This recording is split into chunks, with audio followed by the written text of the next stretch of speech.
Hello and welcome to another exclusive review with me, Alex Belfield, here at celebrityradio.biz, where last year we had over 12 million minutes viewed on YouTube. We're now the number one reviewer of theatre in the West End and Las Vegas, and this week we've made it to Broadway to see the most talked about show of the season, Moulin Rouge, and we wanted to love it. Unfortunately though, I did not.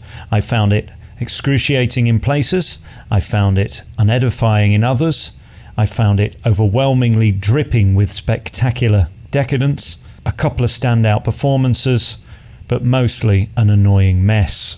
Basically, this show is all tits and teeth, and without this huge, magnificent, glorious, shiny and sparkly set, it would be all fur coat and no knickers. There would be little or nothing left by Broadway or even West End standards. Alright, let's start at the beginning. If you're looking for a night out where you just have to sit there gormlessly looking at a stage that is dripping in glamour, showbiz, camp and opulence, Moulin Rouge is definitely for you. If you're looking for a beautiful story with great music and fabulous consistent performances, this is not the show for you, and I think that's my problem. They brag that this musical has over 70 songs in it, but the problem with that is in most 3-minute segments you get 3 or 4 songs, meaning everything is just chopped to bits. Just as you're getting into it, they move on to the next. It's almost as if this show has been designed for ADHD millennial narcissists who can't bear more than 25 seconds of it not being about them, so they have to keep distracting with the next and the next and the next. Musically, it's a mess. Based on the songs of everything from Elton John to Lady Gaga and Madonna, you'll get everything in this show. There's CeeLo Green, Sia and everybody else, basically, from Katy Perry to 80s classics. They just ram, cram and stuff as many songs in as they possibly can. The problem with that, of course, is that some are hits and some are misses. I have also never been in a show in my life where the audience laugh as lead characters start singing often quite serious songs, because it's not taken seriously as a piece. It's a mockery. Let's talk about the story itself. It's about a woman who's trying to save the Moulin Rouge, and in doing so offers herself as the prize. It's a horrible story that leaves me cold and uncomfortable in 2019, that I'm seeing a man with tons of money buying a woman who is willing to sell her soul, her life and her body simply to save her job and the jobs of those around her. This sits uncomfortably with me, and I think in London some critics will have a problem with this. On Broadway, anything goes. That may not be the case in 2021 when it comes to the West End.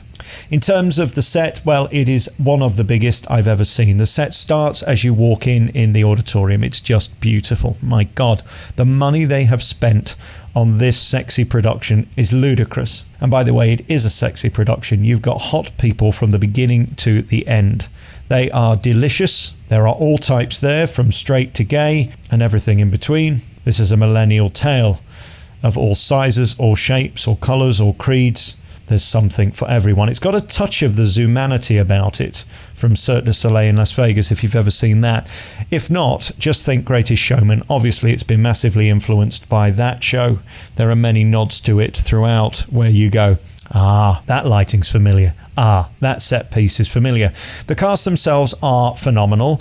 They've got great timing, they've got great energy, and of course the choreography is sensational in places. In other places, actually, it's quite lackluster.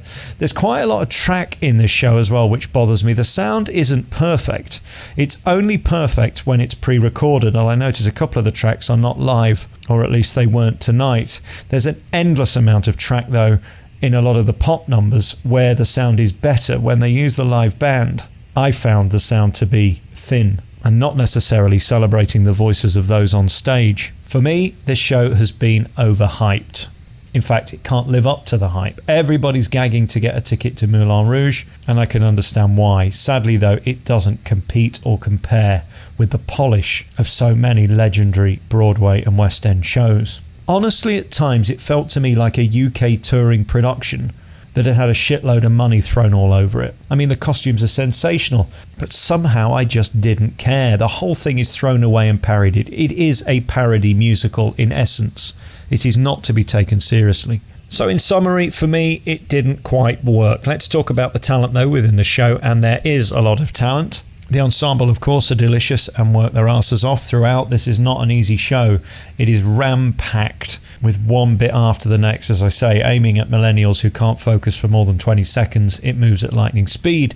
The star of the show for me is Karen Olivo, who is just fabulous. She's gorgeous. She puts as much heart into this as she possibly can, although I have to say I often feel it was wasted, but she certainly gives the 11 o'clock numbers, which is probably Firework by Katy Perry.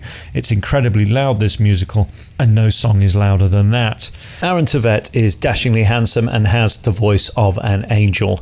He's truly gifted, and it's a pleasure to hear him sing live. He's so talented, he's so gifted vocally, but there's not a lot of heart to this piece. It's hard to get into it when people laugh when you start singing. I mean, he gets to do everything from Roxanne, which was his biggest number. I'm not sure how much of that was live, but that's another story. To Crazy by CeeLo Green. The biggest number, of course, in the show for the pair of them, Karen and Aaron, is Come What May.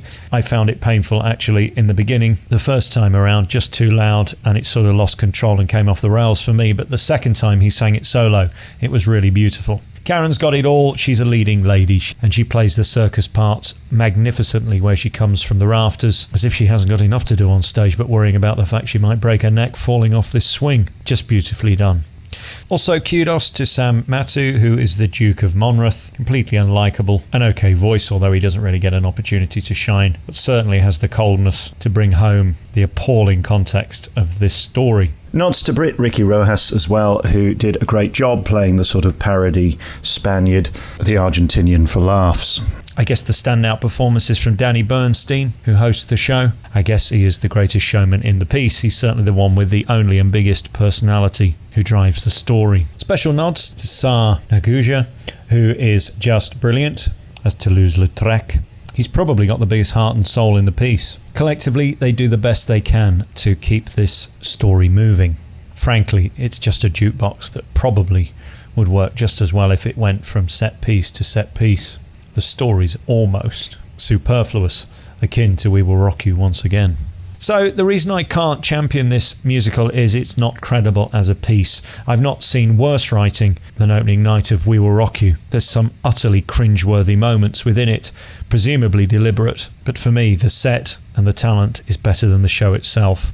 I'd cut half the music and put better music in and make the music that's left twice as long. There's just too much. Also, one of the other problems of this show, it's obviously been influenced by the sort of Cirque theory of distraction. The problem with that is it becomes dizzying, and by the end of it I needed a full body massage because of my neck problems, turning my head 750 times during the show. I guess they call this multisensory. Listen, if you're a young person who likes a lot of music and just wants to sit and gormlessly stare at a stage, you'll love Moulin Rouge the musical. If you're looking for credible theatre, this is not the piece for you. You've been listening to another review by me, Alex Belfield, here at celebrityradio.biz. Well, last year we had over 12.5 million minutes viewed on YouTube. You can check out all of our hundreds of interviews and reviews at www.celebrityradio.biz.